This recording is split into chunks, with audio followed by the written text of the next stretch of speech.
Fascist স্বৈরাচার পলায়নের পরে এই কথাটা আমি প্রত্যেক দিন বলে আবারও রিপিট করতেছি এখানে, যে আমাদের বাংলাদেশের জনগণের মনোজগতে যে পরিবর্তন আসছে, এটা বিশাল পরিবর্তন আসছে, যে আকাঙ্ক্ষা জেগেছে, যে প্রত্যাশা জেগেছে, এইটা যদি রাজনীতিবিদ ইন্ডিভিজুয়ালি অ্যাজ এ পার্টি যদি ধারণ করতে না পারে,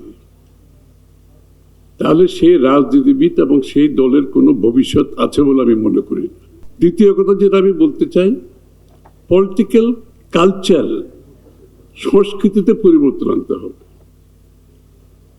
এই যে আমাদের সাংঘর্ষিক যে রাজনীতির যে কালচার, যে একে অপরের প্রতি যে ধরনের আমাদের খারাপ আচরণ, যে তাদের বক্তব্যের বিষোদাগার, বক্তব্যের মাধ্যমে, আচরণের মাধ্যমে আমরা যদি সেখান থেকে বেরিয়ে আসতে না পারি, তাহলে কিন্তু সমস্যার সমাধান হবে না। আমরা ডেমোক্রেসির কথা বলবো, কিন্তু ডেমোক্রেসির নর্মস মানব না, আমাদের সহনশীলতা থাকবে না। আরেকজনের মতামতের সাথে আমি ভিন্ন মত পোষণ করে যদি আমি তার প্রতি সম্মান জানাতে পারবো না,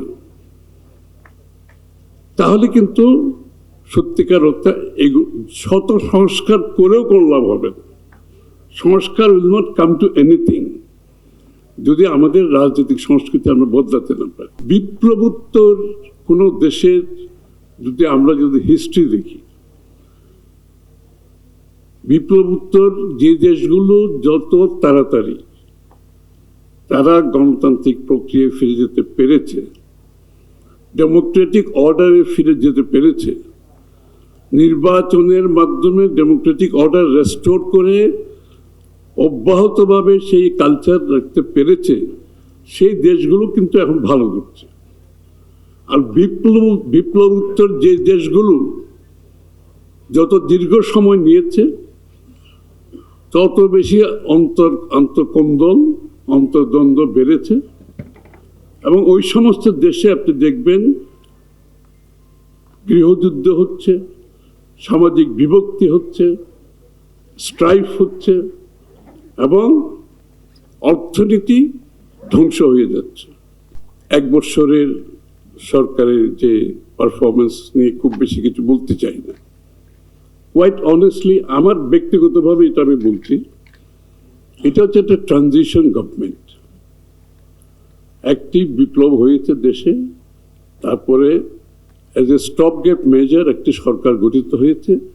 আমি মনে করি তাদের প্রাইমারি দায়িত্ব হচ্ছে এই ট্রানজিশনটা স্মুথলি করে বাংলাদেশ থেকে, যেখান থেকে ডেমোক্রেসিকে ধ্বংস করে দেওয়া হয়েছে, জনগণের সব অধিকার কেড়ে নিয়েছে, রাজনৈতিক, সাংবিধানিক, গণতান্ত্রিক অধিকারগুলো কেড়ে নেওয়া হয়েছে, এই অধিকারগুলো জনগণকে ফিরিয়ে দিতে আমাদের এই পিরিয়ডটাই যে ফায়ার ফাইটিং। দেশের অর্থনীতি যেখানে গেছে, দেশের রাজনীতি যেখানে গেছে, সমাজ যেখানে গেছে, it's a full time fire fighting ছাড়া আর কিছু না। তো ওনারা এই ফায়ার ফাইটিং এর মধ্যে আমি মনে করি অর্থনীতিতে স্টেবিলিটি আনার জন্য কিছু কিছু জায়গায় তো নিশ্চয় আমরা উন্নতি দেখেছি, কিছু কিছু জায়গায় তো ভালো হয়েছে। এটার আবার কারণও আছে। কারণ হচ্ছে, আপনি যখন বাংলাদেশ থেকে মানি লন্ডারিং বন্ধ হয়ে গেছে, কারণ ওরা তো সবাই পালিয়ে গেছে, লন্ডারিং যারা করছে তাদের দেশে তো আর নাই, আর যারা আছে তাদের কাছে টাকা পয়সা নাই, আর মানি লন্ডারিং করবে কোত্থেকে? যাদের টাকা আছে তারা চলে গেছে দেশ ছেড়ে। সুতরাং মানি লন্ডারিং বন্ধ হওয়ার সাথে সাথে রেমিটেন্সের বাড়তে থাকবে। কারণ মানি লন্ডারিং কিভাবে হয়, ওই যে আমাদের বিদেশে যারা টাকা আর্ন করে, ওদের টাকাগুলো ওরা এখানে ইউজ করেছে, ওরা দেশে টাকা পাঠাতে হয় নাই। 120 টাকার ডলারকে ওরা 130 টাকা দিয়ে কিনেছে, চুরির টাকা অসুবিধে কি আছে? সুতরাং তার জন্য যে বিদেশে রেমিটেন্স দেশে পাঠাতো, সেই রেমিটেন্স না পাঠিয়ে এই লন্ডারদেরকে দিয়ে সে 10 টাকা বেশি পাচ্ছে। তো যে মুহূর্তে তারা পালিয়ে গেছে আর মানি লন্ডারিং বন্ধ হয়ে গেছে, অটোমেটিক্যালি রেমিটেন্স বেড়ে গেছে। এটা আমাদেরকে রিজার্ভকে হেল্প করতেছে।